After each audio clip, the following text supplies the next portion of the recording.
Kale nkwanirize yekumidde ku Jonathan Exclusive nenkwebaza byokwasaganyako wano nawali ate n'olwaleero tuzze okubanga tukutuusaako ensonga z'owetaaga okubanga omanyako mu ango zonna. Nkwebaza gwe alabye vidiyo eno mu budde obw'ekawungeezi kubuuzaako nti wasiibye otya wamu naawe gwetuuseko mu budde obw'okumakya nkubuuza nti wasuze otya munnanga ndaba akadde kano. Nyongera bwongezi kubanga nkujjukiza nti osobola okubeera paati kuffe ng'ogenda maaso n'okubanga osubscribinga buli lw'osubscribinga n'oteekako ne notification kiba kitegeeza nti buli vidiyo gye tunaakola ejja kuba ekutuukako. Genda bugenzi maaso nakubanga osubscribinga ate tweyongera okubanga tutambuza ffenna ensonga tube nga tuzikuwa. Tutambudde ne MK Musa kwali ku kamera okubanga atutuusaako ensonga zino bulungi nnyo era nga n'olunaku olwaleero neesiimye okubeerako n'omwami Morris Mukiibi okubanga tuttaanya ensonga. Nkwaniriza nnyo ssebo. Jonathan nange ndi musanyufu okuba nti akaseera kano osazeewo era n'oddamu n'ompita okubaako ensonga oba oliawo zeyinza okugabanako n'abalabi ba Jonathan Exclusive. Naffe tuli basiima okuba nti buli wetukuyitidde oba oliawo ofisaayo akadde kootuwa. Ensonga eri mu kutambula ya kano Dr. Kizza Besigye era oba oliawo nabadde nina okunoonyaako nga ndaba waliwo ebintu bingi bannayuganda oba oliawo bye beetaaga okuba nga bamanya. Okusookera ddala awozesebwa mu kkooti y'amagye naye mabegako awo twalaba wavayoko ku kiragiro ekyali kikiyimiriza ky'omuntu atali munnamagye okuwozesebwa mu kkooti y'amagye. Parties eziri involved mu kintu kino okugamba ng'Ekenya gye baamukwatira ne wano ekintu bavudde ne batebolinga ensonga eno naye oba oliawo era ne leero addiziddwa mu kkooti y'amagye era nazzibwayo kwa limanda okubanga era bw'anaakomawo ajja kuddizibwa mu kkooti y'amagye. Waliwo essuubi ly'ekintu kino okutuuka kiggwewo before nga tetunnatuuka ku Besigye ng'omuntu ekyokuba nti abantu bawozesebwa mu kkooti y'amagye abatali bannamagye. Ekisooka waliwo court ruling ng'eraga nti kimenya mateeka omuntu atali munnamagye omutwala n'awozesebwa mu magye. Era court ruling bwe yafuluma ate ne geno abagenda maaso okuwolereza side eya gavumenti n'akola appeal. So kitegeeza nti kati balinda oba oliawo ensala n'ebeekomekkereza. Weewaawo kati obuzibu buli nti kooti bw'emala okukola ruling ku nsonga kitegeeza nti ensonga eyo declaration yaliwo yali nti kimenya mateeka okutwala omuntu mu kkooti y'amagye. Naye bw'akola apiiru kati baba balindako okukiteeka mu nkola nonta ntiiru apiiru ng'emaze okuba nga ewulirwa. Kati injustice eriwo kwe kubeera nti ku nsonga enkulu bw'etyo balwisa okukola judgment ku apiiru ya Attorney General oba oliawo kyandibadde kiyinza okutuyamba ekyandibadde kiggyeewo n'eggoye ekisazeewo okusalibwawo nti ekituufu kye kino oba kiri nti gavumenti oza yeyinza kati okuba mu mutima n'ekikola. Omanyi ebiseera ebisinga obungi gavumenti bwe ziba zigenda maaso okukola ebintu byazo ekintu kye bafunamu bayinza batakifaako nnyo. Apiiru ebayamba okusigala nga bakola ekintu ekyo wadde kikyamu ate gwe muwaatu gw'amangu oguliwo oba oliawo gavumenti gweyinza okukwata okubaako abantu benyiga. Tulabye abasinga okugendayo bagamba baba bakutena emmundu baba bakutena byambalo baba badde bagenda maaso nakwaga kuyekera ggwanga kasita obeera nga omusango goziza gobaga wakutakaddeko weeguusa ku ebyo. Awo nyini era wembadde njala tutangazeemu omuntu ono wa bulijjo di circumstances ki eziyinza obbaawo ne zimutwaza mu kkooti y'amagye tugeze nga kiri ligale tyatwaliddwa mu kkooti y'amagye. Yegamba bweti gwe omuntu wa bulijjo oba civilian kasita obeera ng'omusango gw'ozizza weekuusa ku bintu by'amagye. Jonathan oli wano oli civilian kati yo gavumenti ebeebuuza Jonathan yabadde akola ki n'emmundu y'amagye. Jonathan yabadde akola ki n'ebyambalo by'amagye. kati bo bagamba nti bo ekikutwazaayo mu kooti yaabwe kwe kubanga ng'olina ebyekuusa ku magye olina kyonna kye wakoze ekyekuusa ku magye oyagala kujjako gavumenti oba oliawo mu mbeera ekiyekera twogedde ku byamagye yo bwetyo wegezaako kunnyonnyola so nga ate court martial oba oliawo mu ntandikwa yaayo yali etekebwawo kuzzaamu mpisa abantu abamanyikiddwa nti bano bannamagye era abazizza emisango nga baki bannamagye bwe tujjukira baatinyefunza ndowooza n'omugenzi n'abamu ku bagenzi eyo ebintu byabwe byekuusa ku magye kakati bano abalala bonna abatwalibwayo public oba n'abo bagenda mu kooti okuwaaba bo baakiraba nti oba oliawo gavumenti ekikozesa n'okutiisatiisa abantu ba bulijjo ng'ebawozesa mu kooti y'amagye kuba setup ya kooti y'amagye erina ebyawuka bingi ne ku setup eno eyaffe eya kooti eya bulijjo tulinako ne twalaba nga si bannamateeka naye nga ate bajjaaji mu kooti y'amagye kati ng'omuntu weebuuza toli munnamateeka ate oli jjaaji mu kooti y'amagye kyali tikirina engeri naye ng'ogenze kusalawo nsonga z'amateeka oba oliawo kyali tekikwatagana bulungi muntu kugamba nti tumuwozesa mu judicial system yaffe naye ng'abali mu judicial system ate si bannamateeka oba oliawo kyali tekiwa bulungi kifaananyi kirungi weewo kati waliwo abamu be baleese nga bannamateeka amagye gafunye bannamateeka bangi abamu naye nga mulimu abamu nga si bannamateeka naye ng'ate balina enkizo mu kwozesa omuntu mu nkola ey'amateeka oba oliawo kyali kirina engeri gyekikontana mu mbeera eyo nga tuzze ku musango gwa Dr. Kano Kizza Besigye Dr. Kano Kizza Besigye yali munnamagye naye bw'olitayalinga oba tokyali munnamagye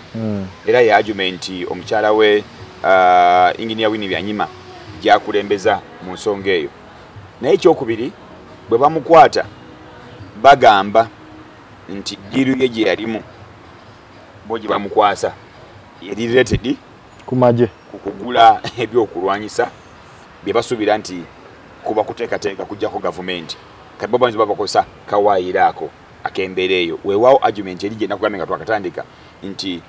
omuntu nga si munnamagye ruling weeri egamba talina kutwalibwa mu kooti y'amagye weewaawo apiru ate negyo gye yakola oba oliawo egenda mu maaso n'okuba nti ejjawo edireyingisa okuteekebwa mu nkola kwa court ruling kati ate obuzibu obuli nti kati justice abantu gye beetaaga tosobola kugifuna olwaddire ya judgment erina okukolebwa kwa apiru ya attorney general oba oliawo gavumenti kyalina okupanga kivaayo mangu bwebanga yeeraga nti tekikozesa kukwata abantu ba bulijjo yandibadde egenda maaso mangu nnyo system yaffe neekola ku nteekateeka y'okusalawo egoye ku nsonga eyo oba oliawo omuntu nasobola okuba nga awona embeera eyo eddembe lye akadde kano liriwa akyasobola okuvaayo eryaddizibwe mu kooti eno kizibu nnyo Besigye okuggibwa mu kooti eri n'atwalibwa mu kooti y'aba civilian lwa nsonga nti yo gavumenti einsistinga nti kikyaliwo era bakyakikola bakikola ku baana bano aba NUP ababadde mu kooti okumala ebbanga eriwera paka lwe bagamba nti bakkiriza emisango gyabwe kitegeeza nti emisango gye babadde babavunaana era gyekuusa ku byakulwanyisa ku mundu ku baana masasi ebintu bwe biti ebyo era paka lwe babanyigiriza bo bagamba abamu nti babanyigiriza ne boogera nti emisango abamu bagamba bo bagiza so waliwo natives biri waliwo abagenda maaso n'okugamba nti bo bagiza era n'abagamba batukaka nti babakakabo kasi kati waliwo bw'otunya arguments esinga obungi naddala ez'abantu abali ku ludda oluvuganya gavumenti bo bagamba nti gavumenti ekozesa court martial okusobola okutiisatiisa abantu bonna abayinza okuba nga bali against yo ne kati nayo yeekuwa narrative yayo nga bwe nkunnyonnyodde nti bo beekwata beetwalayo baba beekuusa ku mbeera eyo ey'amagye weewaawo tulina abantu betulabye nga balina emisango egyefaananyizaako egy'emmundu naye nga tebatwaliddwa ate mu kooti martial batwaliddwa mu kooti eza bulijjo twalabako n'ekiseera yali Jamiri Mukulu abadde mu yeekera okumala ebbanga eddene naye ate bwe yagenda amaaso n'okuba nti awozesebwa emisango egimu abantu bamulabanga nga tagenze mu kooti masho najja mu kooti eya bulijjo oba oli awo kanakyo kibuzaabuza abantu lwaki ono kooti y'amagye lwaki ono kooti y'abasivilian gavumenti ekozesa ki okusalawo n'agenda eno oba ono emutwale mu kooti y'abasivilian weewaawo bwe tutunuulira omusango guno naddala nti waliwo abantu nyongera bategeeza nti waliwo puroguramu gye tuleeta nze naawe ey'okukuba ttooki mu 2026 kitulengezaayokko ku kinaabaawo tutunulira mu mbeera gye tulaba nti ey'okukwatibwa kuno okwa Dr. Kizza Besigye specifically nyina abantu benjogedde nabo bangi abamu nga bali mu gavumenti abalala bali ku ludda oluvuganya gavumenti abalala abantu ba bulijjo abalala abantu abagoberera ensonga nabo nga batunulidde 2026 naye nga baagala okugirireetinga n'embeera eriwo eno eyakukwatibwa kwa Kano Kizza Besigye bwe tukikwata empola njaga tutwale bwe tuti ku Kano Kizza Besigye yennyini ng'omuntu kitegeeza nti abadde omu ku basajja abakyasinza okubeera ab'amaanyi ku ludda olw'opposition ekyamazima kiri nti waliwo kati n'abatakkiriza nti waliwo abaddewo omuntu ow'opposition mu mbeera eno ey'akalulu ak'okulonda ayinza okumwenkana Uganda abantu beekabana baba b'amaanyi nga bali ku ludda oluvuganya gavumenti mu kalulu nga bali serious bali basatu okuli Dr. Paul Kawanga Ssemwogerere okuli Dr. Kizza Besigye kati n'okuli Robert Kyagulanyi Ssentamu be bantu ababadde okubeera serious kwabwe nkuteeka mu performance wise mu kalulu engeri gye bakozeemu results ne bazifuluma ng'ekyamazima lw'ebitundu olabedda nti bakoze bulungi nnyo omu ku bo gwotenza kubuusa maaso ye Dr. Kano Kizza Besigye ekyamazima mulimu n'abantu abamu abakugamba abalaba akoluka 96 mu bitundu ebimu bayinza okugamba nti Ssemwogere yali w'amaanyi era bo abakagoberera ennyo bayinza n'okuba bakyawakana nti tetunabaako na muntu yenna ayinza kuba nga amwenkana abaali mu kalulu ka Kano Kizza Besigye abamu naddala nga bakalimu era nabo bayinza okugamba nti ne Kyagulanyi tanatuuka ku level eyo naye n'abagoberedde ennyo Kyagulanyi nabo bakugamba nti yasinga sokanize enkuba basatu nti abo babadde b'amaanyi bw'abanga oli kw'omu ku bantu abakyasinza okubeera ab'amaanyi ku ludda oluvuganya gavumenti saawa yonna omuntu ayinza kujja kondowooza naddala ng'okyalina emyaka egisobola ng'okyalina bakukkiririzaamu nga waliwo n'ebibiina ebigamba nti ono muntu waffe mundu mmenye oba oli awo embeera eyo abantu ebayitira okulowooza nti omusajja ono yandibanga atunulira 26 mu mbeera eyo naye ate bw'oba otunulira 26 kizibu ogitunulira mu mbeera eyo mu ngeri bbiri engeri esooka nze nakolako interview ku Kano Kizza Besigye one on one nantegeeza era nemubuuza ekibuuzo nti ogamba nnyo abantu tikizibu okujjako Museveni ng'oyita mu kalulu naye lwaki okagendamu n'agamba nti nze ekigendera kyange okugenda mu kalulu njagala kutegeeza abantu abo bo bennyini bakitegeere nti be balina okusalawo ku musajja ono oba kumujja ku lwampaka bamuggyeko lwampaka kitegeeza nti abadde agenda mu kalulu katakkiririzaamu kati omuntu ayinza okwebuuza bw'aba takkiriza mu kalulu lwaki abantu bamutunuuliza 2026 nti oba oli awo ayinza okuba ayagala kudda kati nekirala nakiri bw'aba takkiririza mu kalulu kitegeeza biri ebimwogerwako byabadde ateesaako alina byapanga omuntu yenna takkiriza mu kalulu either aba ayagala bantu kwegugunga bagende mu maaso bajjeko gavumenti lwampaka oba oli awo kunoonya byakulwanyisa agende mu maaso n'okukuba gavumenti agijjeko kakati waliwo ezo narratives nzo zonna gye ziri 3 abalowooza kalulu takkiririzaamu naye ayagala abantu beegugunge oba oli abajjeko gavumenti takkiriza mu kalulu naye ate ayagala oba oli awo kunoonya byakulwanyisa agende maaso n'okujja ku gavumenti waliwo n'abalowooza nti akyasobola ddala okudda mu 2026 kuba y'omu ku abo abasatu abakyasinza okubeera ab'amaanyi ku ludda oluvuganya gavumenti bukyanga tubeera mu mbeera eyo okuva mu 8 okujja ddala paka wano we tuli olunaku olwaleero mu 2024 kakati waliwo n'abalala balina narrative abagamba nti guno muzannyo gwa byabufuzi era bw'olaba abamu ku ba vloggers abamanyikiddwa ennyo okuba nti boogera nnyo ku nsonga zino ez'ebyobufuzi abamu nga tebalina bukugu mu byabufuzi oba n'okumanya okususse naye nga bafunye popularity olw'okuba balina nnyo conspiracy theories ezikwata abantu omu babiro ze baleeta Bob nga bakugamba nti kino kipange nti kino bakipanze oli bamukwate oba oli awo ayongere okufuna ettutumu waliwo abalina narratives ezo ku lwange ezimu narratives ezo zirabanga ez'ekigega olw'ensonga nti omuntu ddala nga mupange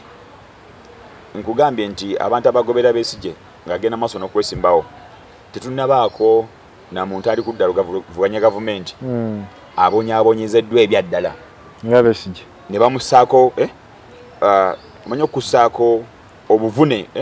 obulabikako abajuka incidents Besigye zakwatiddwa zayise mu tiyagaasi zasibiddwa n'ebirala oba oli awo y'omu ku abo abasinze okubonyaabonyezebwa nga kizibu nnyo omuntu atali serious oba tayagala bukulembeze kubikkiriza kuziyingiramu nadde nyumyako ne Honorable Ibrahim Ssemujju Nganda nategeeza nagamba nti ye nga Ibrahim Ssemujju Nganda n'ogeza omuyisa mu mbeera Besigye gyayitamu tasobola de n'omulundi n'ogumu kugigumiikiza n'ogikkiriza ogibeeramu yensonga lwaki yagamba nti oli ali special wanjawulo mu ngeri y'enjawulo era tayinza kukkiriza nti asobola okugulwa inenewe nga zino theories bwe zoogerwa nti omuntu ddala agulwa ebiseera ebisinga omulaba nti bwe baba bakutta abantu ayinza olutakwatibwa kizibu okuba nti ne bakuba tiyagaasi ne baasa emmotoka yo ne bakumenya omukono ne bakusiba ne bakola buli kimu naye nga bakikola nga oli mu muzannyo si kyangu nnyo embeera eyo okubeerawo cause end result benefit gy'ofunamu oba oli awinza butategerekeka n'omulundi n'ogumu kizibu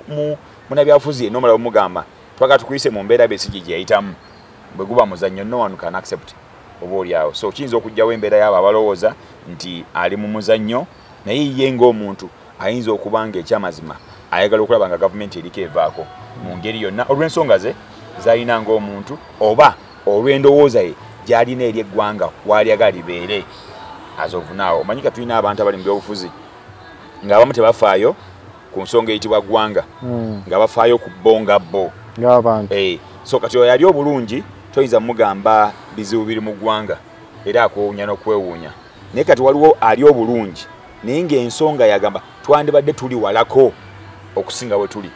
era ng'anoonya kyayinza okukola okulaba nti embeera eyo egenda maaso n'okukyuka si nsonga nti yali bulungi naye ng'afaayo ku ggwanga lyonna okutwalira wamu bakyogera nnyo ne ku bakulembeze abakulaakulanya amawanga gaabwe basooka ne bejjako bo ne batunuulira amawanga ddamba abakulembeze abasinga mu Africa si lwakuba nti Africa terina bya bugagga bisobola kugigaggawaza kugifuula y'amaanyi si lwakuba nti Africa terina busobozi kufuuka naye obuzibu osinga okuba nabwo nti okumanaginga resources zetulina entono oba ennyingi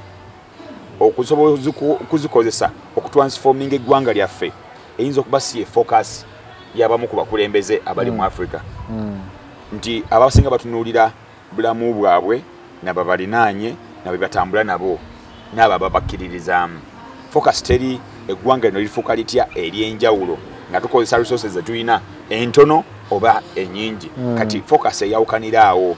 ne butulonda abaka ba parliament betulonda mu parliament abasinga obungi bw'obalaba kati kanku ekyokulabirako tulina mu parliament abantu abasinga okubeera ab'amaanyi tulina Yoweri Kaguta Museveni ayina abaka aba bamukkiririzaamu nga kyonna kyaleese nga bajja kugamba yes tebagamba yes lwakuba baagala eggwanga bagamba yes because Yoweri Kaguta Museveni ng'omuntu agambye ate balina bye bamwagalamu so baagala abeerenga musanyufu ku ngeri gye bakolamu ebintu ye byayagala ne tuba kati n'aba NUP bangi ku babaka ba NUP basikirizibwa okusanyusa Robert Kyagulanyi Ssentamu ng'omuntu nga president w'ekibiina kyabwe era ojja kwesiŋŋaana nti mu bikolwa byabwe ne mu bigambo byabwe focus yaabwe esinga okubeera ennene si ggwanga ne focus eri president wange Robert Kyagulanyi Ssentamu kino anaakyagala kino kinaamusanyusa kino kinteekawa ku nsonga ya kaadi so discussion yabwe teri nti ekituufu kyekiriwa oba tugoberere ki kiri kino kisanyusa abakulembera ekibiina kyange guno gwe mulamu abakulembera ekibiina kyange kwe bali kati yagenda ku ekyo kiteekawo ebyobufuzi byaffe bye tulimu akadde kano because mba ndaba nga kirina engeri gye kijja okuhindalinga service delivery. Kakati kintu tulina obuzibu bwe buti leero tubadde tulaba ku makya ku program efe ya Sumulula nga boogera ku nsonga y'akatale kano ak'e nga bagamba nti waliwo ttiimu eyazze ekiro mu katale ako ne batandika okugaba emidaala nga bagigabira ba NRM. So kitegeeza gwabadde mu katale kano ak'okukubo nga toli muwagizi wa NRM eri togenda fu bagobyewo abantu mu katale ako baba tutte mu katale akawamu togenda kufuna mukisa gw'amangu gwa kumwanjo kufuna mudaala oba oli awo kubanga toli wa NRM ode kindalinga toforcing abantu kwagala NRM baliko bafune services kozi bwofuna obuvunanyizibwa ne bakulonda mu ngeri ya demokrasiya nti abangi balonzeewo leka kuta Museveni obuvunanyizibwa bwe ne ttiimu ye it is kutambuza ggwanga kulikulaakulanya so si kulondo bamu bwe bamuwa service. Kyekimu ne ku side eri nti political parties zandibadde zirina focus esinga okubeera enkulu okutegeeza abantu emiramu ako batambulira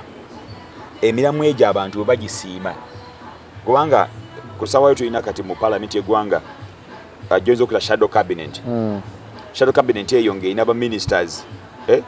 abagenda maaso n'okuba nti bagaba alternative. Minister wa health bw'abanga ensonga z'ebyobulamu azikutte mu ngeri y'ekigega nga wa shadow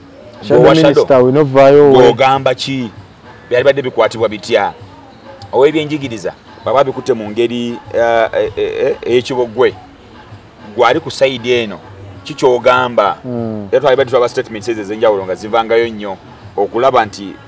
eyo alternative government nti nayo erina amakulu mu ngeri emu because for your information shadow cabinet eyo erina akasente kefuna okusobola okukola emirimu era abantu abo bwangoli shadow minister olina akasente kofuna akali extra akasinga ku babaka aba bulijjo kubanga olina obuvunanyizibwa bwolina okubanga otuukiriza mu mbeera eyo kati omuntu abeera mu mbeera nga talina na alternative jakkiririzaamu. Njagala kuzzaayo ku kiri obuzibu mu service delivery obuzibu mu kulaakulanya eggwanga ng'abantu bannabyabufuzi batunuulira omuntu oli kyayagala oba ekimusanyusa nga kyebagenda nayo kiba kikyamu. Tubirabye mu mbeera nyingi nnyo kati tulina ababaka ba parliament nga ye ndowooza ne bw'aba nga bakuba campaign nga batunu butereevu n'enfuna naye tulina abantu bangi abali mu kaliba eyo nga ababaka ba parliament ng'ewa president banywanyi bali close to the family bayinza n'omusanga ku dining table wakeewuwe bayinza n'omusanga nga ali mu nnimiro yalunda nteeze bayinza n'okumusanga nga ali mu bisala bye eby'eddembe nga they have that access ne still ng'ebitundu byabwe tebina bakulaakulana nga tebifuna. So toyinza kugamba abantu nti olw'okuba oli close to the president olw'okuba gwe president munywanyiwo olw'okuba then abantu bakulonde ogende mu parliament ogenda kubakolera bw'onootuuka eri ogenda kukola bya munywanyiwo byayagala. Kati n'abaka ba parliament olina agamba nti nze president Kyagulanyi kyagamba kye ŋŋamba. President Kyagulanyi muntu bw'anaayogera ekikyamu asobola okusobya era nze sikiriza nnyo na narrative y'abantu bagamba nti ontasobya oba tagambwako because tucreatinga element y'abantu abayinza okutubeerera ekizibu nti buli wobeera n'omuntu bwe batukuza abaana baffe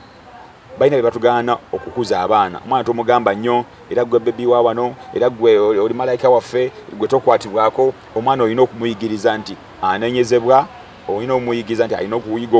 okweyisa obulungi mu bantu tomutiitiibya gyokomya okutiitiibya omwana gyokoma omwana okumwonoona. So n'abakulembeze baffe times tubatiitiibya nnyo ekisusse aba NRM ne batitiibya Yoweri Kaguta Museveni aba NUP ne batitiibya Robert Kyagulanyi Ssentamu walaba DP bwe bagamba ku muntu waabwe ne DP nesasika nga bamugambyeko kakana agenze abamu bagamba nti agenze mu NRM abalala bagamba ffe tusigaddemu mu DP ekiba kibe bwe tugenda mu parties endala obuzibu bwewo abantu abatiitiibya abakulembeze baabwe obutabagambako ate n'abalonzi tebali sensitized kimala. Bw'otambula mu constituencies ez'enjawulo osinkana abalonzi nga tebalina nansonga waki balonda alonda bulonzi n'avaawo alonda bulonzi oli n'alonda eyagenze kadala n'azina nnyo amazina omala n'alonda eyakutte mu nsawo n'amuwa ssente so akuwadde ssente yes naye bw'anajja bw'ati ssente ze ezo agenda okusooka okumala okuggyayo prosesi y'okuzijjayo gw'oyagala toyagala eba tekuleka bulungi bwengwa yagenda maaso n'okulonda so waliwo ebintu ebikulu oba oli awo byetubuusa amaaso ebiyinza okutuleetera obuzibu mu mbeera eno kale nga tumaliriza guno si gwe mwaka ogwokusatu gwokuna ogwa paliamenti eno gye tubaddemu omwaka gwa paliamenti gwenda kuggwako guno gwe mwaka ogwokuna nga tumaliriza bali mu kisanja kisembayo kati tutale bwe tutyo kubanga mazima gali nti ababaka ba paliamenti kati abasinga obungi bagenda mu constituency zaabwe kubanga tuli mu December tugenda mu January okulonda kwa January next year guli ogwa 2026 which means kiwedde kisanja ekisanja ekyokuna almost kiwedde tugenda mu kisanja ekyokutaano. How do you rate overrating otya parliament ene badde eti parliament erina ebizibu bingi nnyo oyinza obutanenya mubaka wa parliament yenna oba oli awo mu nkola za parliament system yo yennyini nga system yayinonekamu mukononekamu eyinonese naki eyinonese n'ebiri ebibi byenkugambye omubaka agenda mu parliament ng'agenze kusanyusa mukama we kizibu nnyo okusanyusa eggwanga kuba mukama wo si eggwanga so tulina ababaka ababadde tebasobola na kuleeta nsonga yonna simply because bwe bagireeta eyinza okunyiiza omukulu mu bibiina byabwe ne tuba n'aba NUP abataaga kuleeta nsonga yonna because bayinza okulaba nga mukama waabwe tajja kugikkiriza ne tuba ne ba ministers ababadde very dormant kugamba bintu bingi bitakoleddwako bajja kuwa statistics ez'amateeka ge bayisizza ensonga ze boogeddeko naye tumaze obudde bungi mu nsonga ezirina makulu oba oli awo mu palamenti y'eggwanga naye obuzibu buli nti bw'oli bwakola analysis ku ruling party eri ku kye bayita consolidation egezaako okunyweza kulaba nti obuyinza tugiva mu ngalo actually it's all about politics is all about that politics is all about kunyweza buyinza kubeera nabwo naye politics ali developmental ate asukawo awo onyweza obuyinza n'obufuna then n'okola ekyenjawulo eri eggwanga lyo yani badde ensonga nkulu nnyo mu mbeera bwetyo tulina abaka ba parliament abali kudda oluvuganya gavumenti nga nabo parliament bagibaddemu akaseera naye nga baagala kusanyusa oyo eyabasobozesa okujja mu parliament si mubaka eyabatiikinga si mu bulonzi eyabatiikinga wabula oyo eyabawa kaadi so ensobi ne bazikola nga mpitirivu nnyo ne balema okubeera relevant abantu batakana okubeera disappointed nti lwaki balonda abantu abamu era oyinza okulaba etrend echange mu ngeri dynamics mu ngeri gye bagenda okuba nti balondamu ekiseera kino bayinza obuteesiga nnyo ensonga yakuba nti gundi alina kaadi eya NRM balonda busobozi oba eya NUP oba eya DP naye batunulira obusobozi bw'omuntu oyo okusobola okuba nti alina kyayinza okubakolera mu mbeera waawo omubaka wa parliament alina agenda maaso na kuzimba nguudo n'ebirala naye parliament eno erina ebintu ebyenkizo bwe twogera ku parliament okuba nti egenda kuteesa amateeka bwe twogera ku parliament nti egenda kutunulira enteekateeka ya budget ey'eggwanga biki ebiteekebwako ssente nnyingi biki ebiyinza okukendezebwako ssente nnyingi ate n'okulondoola ensimbi ezo ez'omusolo engeri gye zigenda maaso n'okukolamu emirimu egy'enjawulo gye ziba zitwaliddwa mu mbeera bwetyo okukiikira ebirowoozo by'abantu baabwe gye bava bw'otunira ababaka aboogera mu palamenti nga kye boogera kye ky'abantu ababa batuma oba oli awo kizibu nnyo obuzibu obusinga okuva ku ekyo maybe ye nteekateeka yaffe nti you don't own omubaka wa parliament you vote him naye n'omuleka agenti tewali nnyo mandate esusse nti bw'abeera mu parliament alina kwogera bye mumugambye so awo waliwo naawo akazibu mu mateeka so omuntu akikola of course wadde parliament ekkiriza nti basobola okujjayo bonga abalonzi ne process mpanvu kiyinza obutaba kyangu nnyo okujjayo naye wesingana nga ababaka ba parliament bayita mu parliament tebafaayo nnyo ku muntu ono eyabatuma mu parliament balina abantu be basanyusa asanyusa nnyo eyamuwa kaadi asanyusa nnyo oyamuwa ku ssente okusobola okubeera nga yeyebeezaawo ng'omuntu nakikulaze nti n'abakulembeze ba Afrika bonna abasinga obungi abakulembeze amawanga g'abazungu go gasooka ne gakwata ggwe ne first family negakutiitibya abaana bano babeera mu bulamu obulungi abooluganda bakona bimikwano kakati notandika okukkiririza mu bo kye bagamba omuli n'ebintu minerals z'eggwanga ezibbiddwa mu ngeri ey'enjawulo si Uganda yokka n'amawanga gonna mu Africa ebyobugagga eby'omu ttaka ebibbibwa mu Africa ne bitwalibwa eri naye nga bitwalibwa olw'okuba nti abo abali mu buyinza ne famire zaabwe n'abakona ab'emikwano bo baaweebwa obulamu obulungi amawanga ago kati bo ne batafaayo ku bantu balala ba bulijjo na byetaago byabwe mpozi n'endowooza endala abantu kibagamba nti abantu babeera baavu bafugibwa kati waliwo abantu abakyalina mentality eyo nti abantu bafuule baavu tulyoke tubafuge baleme kuba na ndowooza oba eryawo eri otherwise so tukyalina ebintu bingi ebyokukola mu ggwanga lyattu Uganda naddala n'okuinfominga bannayuganda okumanya ddala oba olyawo okuba n'obwongo bwabwe obwesalirawo ku nsonga zino omuntu nakola okusalawo nagamba nonze Jonathan olw'obusobozi sironze Jonathan lwakuba awagira nnyo President Museveni kuba lwakuba awagira nnyo Robert Kyagulanyi Ssentamu nkoseza abantu babiri abo olw'ensonga nti be bali kati kulonda okwakaggwa be bantu boyinza okuba ng'oteeka ku mbiranye obugambo bwo obusemba yo naddala nga tutunuulira omwaka guno ogwa 2026 weapon ino gy'olina gwe esinga okubeera ey'amaanyi yakalulu kwata kapapula katiikinga valiyu yakaluluko efa nnyo nnyini ddala ng'okawanyisizaamu omutwalo ogumu ng'okawanyisizaamu emitwalo 2 ng'okawanyisizaamu emitwalo 10 kubanga ekyamazima kiri nti egyo emitwalo 10 bwe bagikuwa leero n'otiikinga omuntu osobola okubonaabona emyaka 5 nga zaggwawo nadda actually omulonzi bakuwa emitwalo 10 n'olonda omuntu gw'olonze naye abatanaba nakulayira nga tokyazirina bw'akomawo n'anoonya engeri gy'akamulamuze yabawa bwe bw'akomawo eno bino byetubagamba mbu banange yabalonze tulina omubaka wa palamenti eyo abantu gwe balondanga edda ewaffe mu constituency yaffe abantu bamulondanga oluusi nayitamu nano opposite naye nga tulina kyogenda mugamba because akalulu yakagula wasaba ssente yakuwa ssente n'azikuwa so akalulu k'oba osinza okwonoona nga kasinze ne kana akafudde ke kalulu k'otiikinga nga bamaze kuwa ssente oba okasse na bussi kubanga oyo akuwadde ssente togenda kumuteeka ku nninga kukola era takubalaamu nnyo kyawo ky'amaanyi ajja kumala ebiseera mu palamenti ng'ali mu kunoonya ssente zinaakomawo okugula kusanja ekiddako okusinga okukolera osobola okubaako ekyofuna nga ekitundu nga eggwanga okutwalira wamu kale tweyanzeeki kale z'ensonga ezo emboozi nga zino azibaawo so kyolina okukola kiri kimu kubeera paati kuffe ate kyolina okukola kubeera ng'osubscribinga buli lw'osubscribinga n'oteekako ne notification kitegeeza nti buli kye tunaakola kijja kuba kikutuukako bulungi nze Jonathan Exclusive nga ntambudde ne muganda wange MK Musa mukubi wa bifaananyi mukugu waali okuba nga akukwasaganyiza ensonga ezo mubeere bulungi